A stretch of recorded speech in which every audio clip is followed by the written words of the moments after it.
Bismillahirrahmanirrahim. Assalamualaikum warahmatullahi wabarakatuh. Semangat pagi. Izin Ibu Nais, selaku dosen mata kuliah Bahasa Indonesia di kelas kami. Kami dari kelompok 4 akan memaparkan presentasi sesuai tugas di tugas kelompok ini ya. Baik, kita mulai. Tugas kelompok 4 ya. Mata kuliah Bahasa Indonesia Teknik Industri Universitas Bina Nusantara. Judul artikel ilmiah yang kami presentasikan kali ini yaitu analisis penerapan ergonomi dalam ruang kerja untuk meningkatkan produktivitas karyawan. Tim kami terdiri dari Bapak Ahmad Sohibul dan saya sendiri Aris Wahi, Ibu Cindy Rindamwati, Ibu Harismadi, Pak Thomas Agung. Untuk konten presentasi kali ini yaitu terdiri dari 6 eh, bab. Yang pertama ada abstrak, yang kedua pendahuluan, yang ketiga metode penelitian, yang keempat hasil penelitian dan pembahasan, yang kelima kesimpulan, dan yang keenam ada daftar pustaka. Baik, izin menyampaikan terkait abstrak. Pada abstrak penelitian kami terdapat beberapa poin yang disampaikan. Yang pertama ialah terkait penerapan prinsip ergonomi yang penting untuk menciptakan lingkungan kerja yang sehat dan produktif. Kemudian tujuan dari penelitian ini untuk menganalisis dampak penerapan ergonomi terhadap produktivitas karyawan. Kemudian terkait metode yang kami gunakan ialah deskriptif kuantitatif dengan kuesioner pada 50 karyawan dari 2 perusahaan. Dan hasil penelitian menunjukkan bahwa ruang kerja ergonomis secara signifikan mengurangi keluhan fisik dan meningkatkan produktivitas karyawan, sementara ruang kerja non-ergonomis memberikan efek sebaliknya. Kata kunci yang kami gunakan pada abstrak yaitu ergonomi, ruang kerja, produktivitas karyawan, desain ergonomis, dan kesehatan kerja. Pada yang selanjutnya terkait pendahuluan. Pendahuluan dari penelitian kami berisikan yang latar belakang dari penelitian kami ialah ergonomi bertujuan menciptakan lingkungan kerja yang nyaman dan sehat. Kemudian masalah yang diangkat terkait banyak perusahaan belum menerapkan desain ergonomis, meningkatkan risiko cedera dan menurunkan produktivitas. Kemudian tujuan penelitiannya ialah menganalisis penerapan ergonomi dan dampaknya terhadap produktivitas karyawan. Adapun pada pendahuluan kami terdapat penelitian terdahulu, yakni dari Junaidi dan Sari 2019 terkait ketidaksesuaian desain ruang kerja dengan dimensi tubuh pekerja dapat menurunkan produktivitas.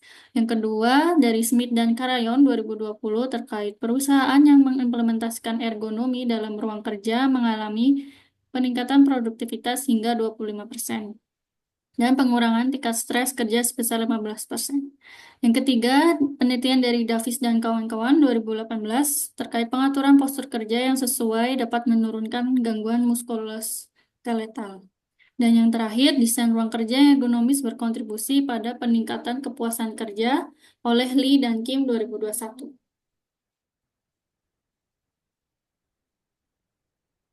Untuk metode penelitiannya sendiri, kita menggunakan 3 metode di sini, yaitu pertama pendekatan, data, dan juga sampel. Di mana pendekatan meliputi deskriptif dan juga kuantitatif. Untuk data, kita menggunakan kuesioner, wawancara dengan manajer, dan juga observasi secara langsung. Untuk sampel yang kita gunakan di sini ada 50 karyawan dari perusahaan dengan desain ruang kerja ergonomis dan non-ergonomis.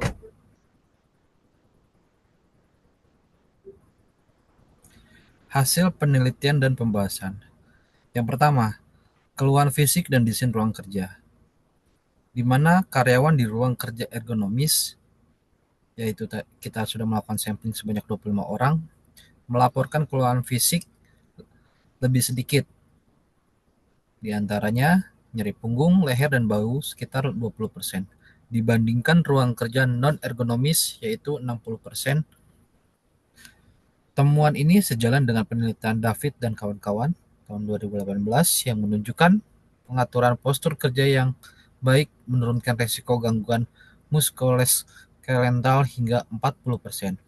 Hal ini memvalidasi bahwa desain ergonomis yang memperhatikan postur tubuh berkontribusi pada penurunan keluhan kesehatan karyawan. Adapun yang kedua yaitu penerapan prinsip ergonomi. Ruangan kerja ergonomis menerapkan prinsip ergonomi seperti meja yang dapat disesuaikan, kursi dengan dukungan lumbar, dan juga penataan alat kerja yang mudah diakses. Ruang kerja non-ergonomis cenderung memiliki peralatan statis dan kurang memperhatikan postur tubuh sehingga mengakibatkan kelelahan dan ketidaknyamanan yang berpotensi terhadap fatigue dalam sebuah pekerjaan. Studi Smith dan Carreon tahun 2020 mendukung terkait temuan tersebut, menyatakan implementasi ergonomi dapat meningkatkan produktivitas hingga 25% dan mengurangi stres kerja hingga 15%. Baik, yang selanjutnya yaitu dampak pada produktivitas. Perusahaan dengan desain ergonomis mengalami peningkatan produktivitas yang signifikan. Karyawan merasa lebih segar dan fokus dengan rata-rata produktivitas lebih tinggi. Manajer juga menyatakan penurunan keluhan fisik berkontribusi pada efisiensi tim, pengurangan absensi, dan peningkatan kinerja. Temuan ini sejalan dengan penelitian Lee dan Kim pada tahun 2021 yang mengungkapkan desain ruang kerja ergonomis meningkatkan kepuasan kerja hingga 30%. Yang keempat, tantangan ruang kerja non-ergonomis. Perusahaan dengan ruang kerja non-ergonomis menghadapi tantangan produktivitas dengan karyawan yang melaporkan kelelahan, ketidaknyamanan, dan absensi memperlancaran operasional dan efisiensi perusahaan. Karwowski pada tahun 2012 menyatakan lingkungan kerja yang tidak ergonomis dapat menurunkan produktivitas akibat kelelahan dan gangguan kesehatan berulang. Simpulan, penerapan ergonomi bukan hanya bermanfaat bagi kesehatan karyawan, tetapi juga memberikan dampak positif pada peningkatan kenyamanan, fokus, dan efisiensi kerja. Investasi dalam ergonomi merupakan langkah strategis dalam pengelolaan sumber daya manusia yang memberikan keuntungan jangka panjang bagi perusahaan. Nah, baik, untuk mendukung karya ilmiah ini, kami merujuk pada berbagai sumber akademik dan penelitian yang relevan ya, Pak. Yang pertama yaitu dari Davis dan Kotowski Daniel pada tahun 2018, Effect of Office Ergonomic Intervention on Reducing Musculoskeletal Discomfort, Applied Ergonomy. Yang kedua ada dari Junaidi dan Sari pada tahun 2019, mengenal ergonomi kerja yang baik saat beraktivitas di kantor, mengenai jurnal Abdimas Kesehatan. Yang ketiga ada Karwowski pada tahun 2012, The Discipline of Human Factor and Ergonomic di University of Central Florida. Yang keempat dari Lee dan Kim pada tahun 2021, Impact of Ergonomic Workplace Design on Employee Satisfaction and Productivity pada Journal of Occupational Health. Yang kelima dari Smith dan Karayon pada tahun 2020, Workplace Ergonomic untuk Improving Productivity and Health Outcomes pada jurnal Human Factor.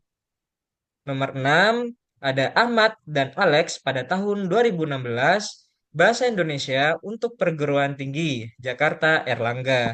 Dan yang terakhir dari Utoro Dewo, Felicia, Sudaryat, Suyatna pada tahun 2007, Bahasa Indonesia, yaitu sebuah pengantar penulisan ilmiah, Jakarta, Lembaga Penerbit FEUI. Nah, sebagai kesimpulan, dari penelitian ini menegaskan bahwa ergonomi memiliki dampak yang signifikan dalam meningkatkan produktivitas dan kesejahteraan karyawan. Investasi dalam ergonomi bukan hanya tentang kenyamanan, tetapi juga strategi untuk meningkatkan efisiensi jangka panjang. Semoga hasil karya ilmiah ini dapat menjadi pertimbangan bagi perusahaan dalam menciptakan lingkungan kerja yang lebih baik. Sekian dari kami. Terima kasih atas perhatian dan waktunya. Wassalamualaikum warahmatullahi wabarakatuh.